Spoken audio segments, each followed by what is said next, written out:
Ние сакаме да упатиме апел, никој да не се обидува да применува нити политичко, нити ефективно насилство во работата на Собранието на Република Македонија, да ја смири нервозата, да го смири своето нетрпение и да дозволи процедурите да се течат така како што досега секогаш во согласно со деловникот на Република Македонија тече. Секој одит кој што би одел спротивно на интересите на Република Македонија не може да донесе ништо добро. Ние неколку пати укажавме и официјално и неофицијално дека имаме информација во текот на претходните 5-6 дена Социјалдемократскиот сојуз ќе се обиде на ваков или на сличен или на уште подрзок начин да направи грубо насилство до Собранието и да го измени текот на седмицата, односно да невозможи на пратениците да говорат. Денеска новитет е тоа што видовме дека и ДУИ се приклучи со поддршка на таквата идеја и на таквата иницијатива на Социјалдемократскиот сојуз. Ние јасно им кажуваме дека пратениците, според деловникот, мора да си искористат своето право за збор.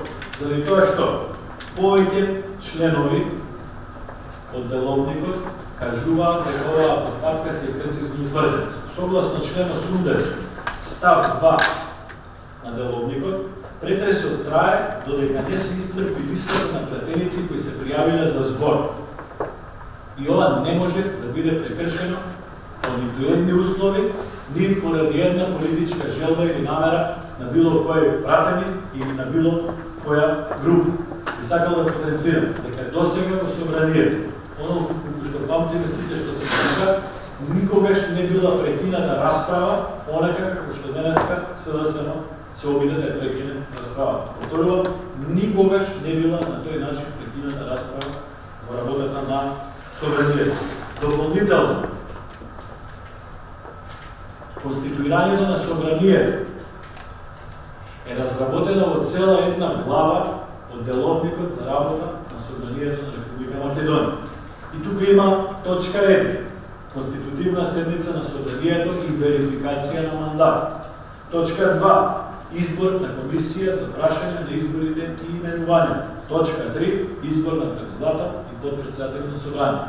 Че си има предвиден редослед по кој што оди седницата. Не може да се бира председател без да се избере комисија за избори и именување. Не може да се бира председател без да се верифицира мандатот на пратеници.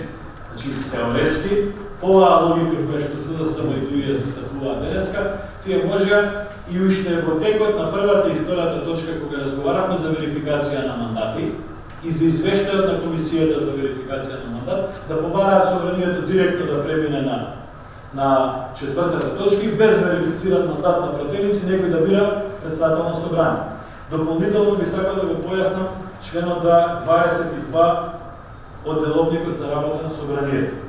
Вели, кандидат за председател на Собранието може да предлага комисија за прашање на изборите и именувањата или најмалку 20 пратеници.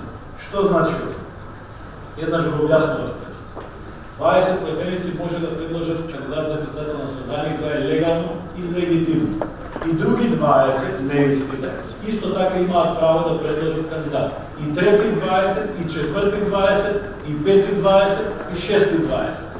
Но, такво исто право има и комисијата за прашање на избори и именување. Што значи, имањето на кандидат со 20 подписи не значи одземање на право на други предлагачи, други пратеници или комисија да достават и свој предлог.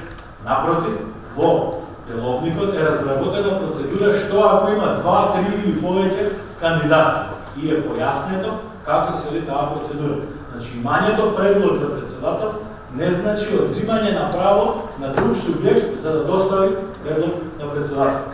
Затоа ние се надеваме дека нервозата која што колегите од СДСМ ја имаат заради тоа што на оваа седница јавно, јасно и гласно се зборува за целата политичка измама која што ја направија со прифаќање на платформата од Тирана, со усогласениот закон за јазици кој што до ден денеска не сакаат да го презентираат пред јавноста, со прифаќањето на оптрската да донесеме некаква декларација за осуда на геноцидот, за која што никој досега не кажува каков и дали постоел, со прифаќањето на врската да се дебатира за промена на знаме, грб, химна и така натака. Сето тоа се дискутира во собранието на Република Македонија. Нивната нервоза е од таа причина, сакаат како многу пати досега во минатото да ги скријат работите, да ги поминат на задна врата, на кепеджи, да ги пикнат под тепих и се надеваат дека нема граѓаните да видат што направили, какво предавство на Република Македонија и изврши. Овој пат тоа никој не е спремен да го дозволи. Овој пат и собранието на Република Македонија ќе дискутира јасно, отворено и гласно за сите прашања, но и граѓаните на Република Македонија се повеќе и повеќе потенцираат дека собранието не може да носи одлуки за кои што граѓаните не дадат легитимитет во текот на изборниот процес.